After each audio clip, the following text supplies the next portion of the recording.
from your grandmother or your aunt and you're a child, as opposed to you went to a school to learn how to cook. Right. There is a difference. When you have the element of a family person, first of all, because my dad was a great musician. You guys don't know of him, but he played with some of the most amazing people. I met these people with my father. My father took me to see Miles Davis. I spoke to Miles Davis. When you look at the history of Miles Davis today, Jackie McLean used to call our home, Cedar Walton. You know, I think Sonny Rollins saved one of us from getting a spanking because, you know, my mother, he would be getting ready to beat us because we did something stupid. And I had my mother say, Charles, Sonny Rollins is on the phone. And the belt would be midair. And then he'd say, hold it, I'll be back. And once he starts talking to Sonny, the whole argument, whatever he had planned on doing, beating, that was done. So, but what it is much more, you're taught to be yourself. See, a lot of the stuff today, you're hearing people sounding like someone. Jazz is a personality music. Lester Young did not sound like Dexter Gordon. Sonny Rollins did not sound like John Coltrane. Miles did not sound like Freddie Hubbard. Monk did not sound like McCoy. It's not being taught. I'll say from my experience in my playing, I know how to play myself as opposed to I didn't learn from a book. The exercises that Sonny told me to practice, or my father, they were just things. They said, practice this in 12 keys. And I don't even know what to do with it yet. But once you learn the 12 keys or the notes and the music, you find a way to become yourself. You know, like you hear a lot of people teach you to transcribe. Well, transcribing is like if you wrote I Have a Dream, you wrote a speech, and someone learns your speech and can regurgitate it just like you, but they're never going to be you. Right. When you learn it from the way I was taught, you're finding your own sound. And I feel the teachers today, nobody can teach you how to be Michael Jordan on the court. Nobody can teach you to be Charlie Parker on a saxophone. It's just the way I was taught. I treasure the knowledge that I learned and how I got it. And I look for that in other musicians that I've come encounter because I'm from New York. New York is really the place. Definitely New Orleans has connection, but a lot of what we're playing today in the world was basically created in New York and Harlem with Monk and Bird and Sonny and the greats. So I feel blessed for that, you know. Absolutely. I want to ask you, how did you get the nickname The Mayor? Where did that come from? Yeah, that's interesting. See, if you ever meet me or you know Michael O'Day, who I love, that's an amazing brother. Your Durham is blessed to have that individual in your community because he's seeing it the real way, the truth. I remember when he didn't have the gig he has with Kenny Garrett, and I kept telling him, you're going to get that gig because I saw the preparation and the desire and the respect that he has showed the elders. And, you know, you have to have a goal. He had a goal. My goal was to make my father proud and make Sonny Rollins never feel like I'm using his name disrespectful because he finds out when he hears Eric was playing so-and-so, yeah, I heard you play down there. I heard everybody liked you. I got to do it the right way. But my thing is the mayor became a nickname that I got because I had a lot of young people. There's some of the names I'm going to say your audience are very familiar with. Robert Glasper. I gave Robert Glasper his first gig. He didn't have a passport when he met me. I took him to Athens, Greece. We returned twice because the club owners loved us. I had a couple of gigs where I was the older guy, and a lot of these college guys were showing up. Kyle Poole, Keon Harrell, Michael O'Day, Casa Overall. So many guys would come to my gigs that I talked the club owner into letting the band eat for free, but put out some chicken wings, some rice, and some salad, and let these musicians that are going to come sit in. I guarantee you, these guys will come play for no money because they're making a jam. They'll sit in. They're not going to require any money. You just ask them to buy a drink. And I literally turned a club that had no people into like a Thursday night. You had to be there. And I got the nickname the Mayor because most of these guys, Robert's from Houston, Michael's from Durham, via, the motherland, and all these guys, Keon Howard, St. Louis, Kyle Poole, LA. I had all the work in Brooklyn. These guys couldn't live in Manhattan and work at Smalls. There was no Smalls. There was no Fat Cat. There was no, you couldn't play in the Village Vanguard. So I kind of facilitated all the young African-American brothers a place to jam and play. And I got this nickname, the Mayor of Brooklyn, because I had all the work. So if you wanted to play in Brooklyn from the period of maybe 95 to, it started changing after the 9/11, maybe 2008. I probably would be who hired you, or you'd be playing in a club that I worked in, and it just was like, it just stuck because I hired a lot of young people, recorded a lot of young people, and that's kind of how that came about. Well, you mentioned the young people, and for my audience, I'm talking to Eric Wyatt. He's going to be at Missy Lane's on Sunday. We'll get back to that, but I just wanted to ask you, so what made you record with some of these young artists, and what do you enjoy most about mentoring and working with younger musicians? The beautiful thing about a young, respectful, artistic young person is that I think because of my introduction, the people that I met and knew, and my father's relationship with Sonny Rollins, they were once living together. They were really that tight. Sonny Rollins, man, he did so many great things for me. I look at it like I had great mentors. Let me show the same respect. Robert Glasper was a brilliant young piano player when I met him. I could tell he had something different. But the other thing about Robert, I told him when he started to want to go into direction, because he was just a straight-ahead piano player when everybody first heard him, he got involved with the rap community. And I'll be honest, sometimes the jazz community doesn't show you the love.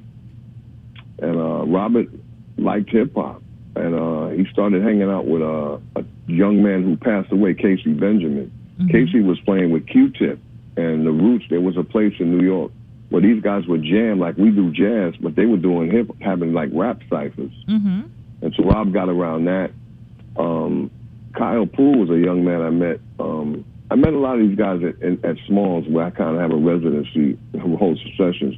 But their energy was different than a lot of the other guys. First of all, if you have a child, I don't have any children, so I always look for the things I saw, the things that I realized I had in myself. I look for that in these young people. And I've seen it in them. And most of the time what I try to do, I will not just mentor you. I'll give you a gig.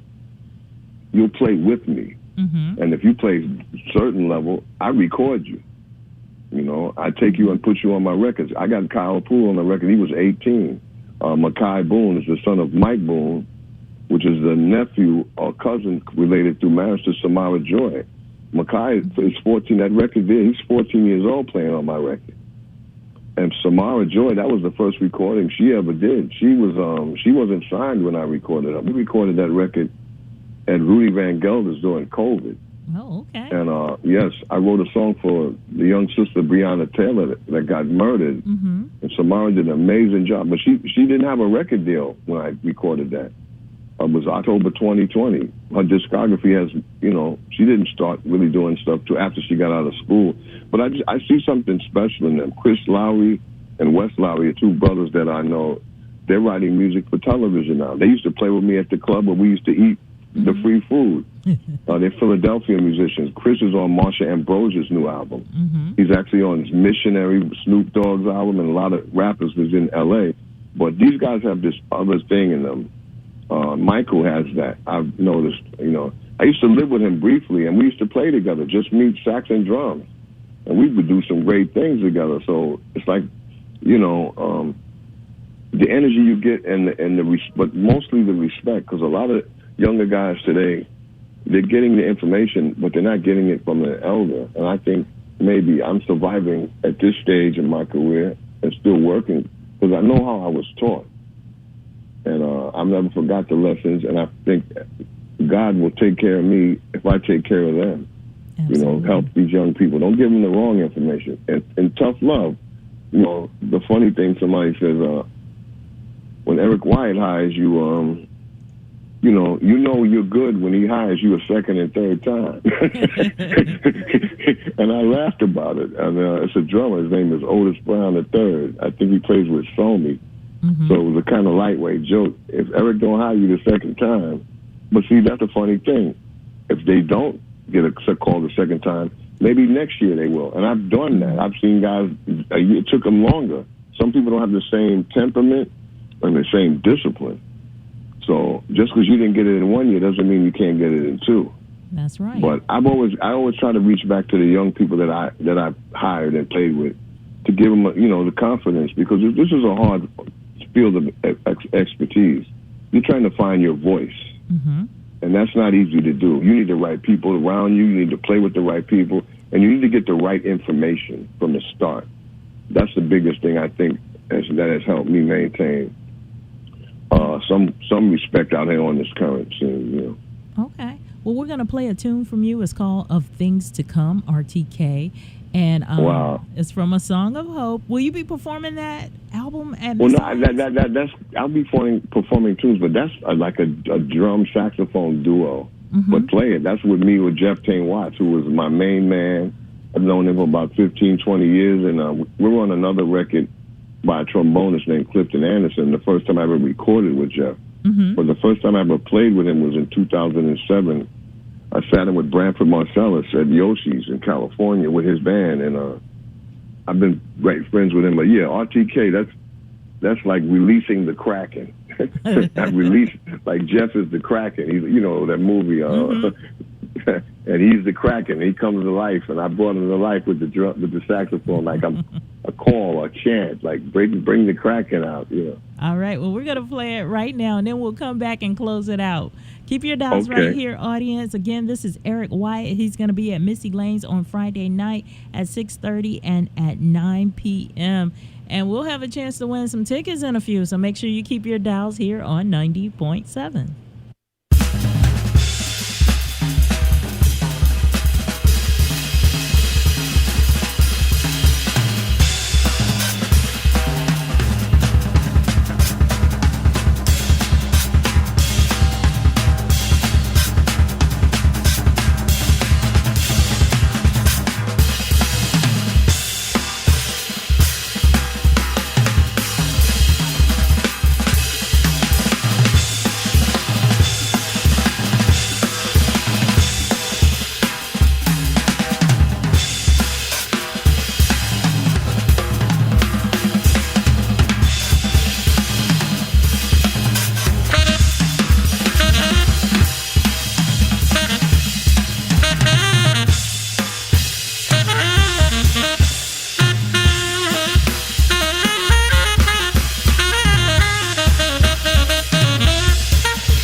You're listening to Afternoon Jazz here on 90.7 FM. I'm DL, and that was just music from Eric Wyatt of Things to Come, RTK, which was released to crack, and he told me, from his album A Song of Hope. He's going to be at Missy Lane's on Friday, and you can check him out at 6:30 and at 9 p.m. on Friday. We're going to take a short break, and then we're going to come back and close things out with Eric. Support for WNCU comes from listeners like you and Missy Lane's Assembly Room, presenting bassist Anissa Strings on May 22nd at 6:30 and 9 p.m. at Missy Lane's Assembly Room in Durham. For tickets and more information about this performance is missylanes.com. Hello, this is Dr. Timothy Holly, Associate Professor of Music at North Carolina Central University and host of the Midday Jazz Adjustment on 90.7 FM WNCU Durham. I cordially invite you to listen in and enjoy a wealth of music from Duke Ellington to Charlie Parker to the Mingus Big Band from 11 a.m. to 1 p.m. Monday through Friday here on 90.7 FM WNCU Durham.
If blood will flow when flesh and steel are one, drying in the color of the evening sun, tomorrow's rain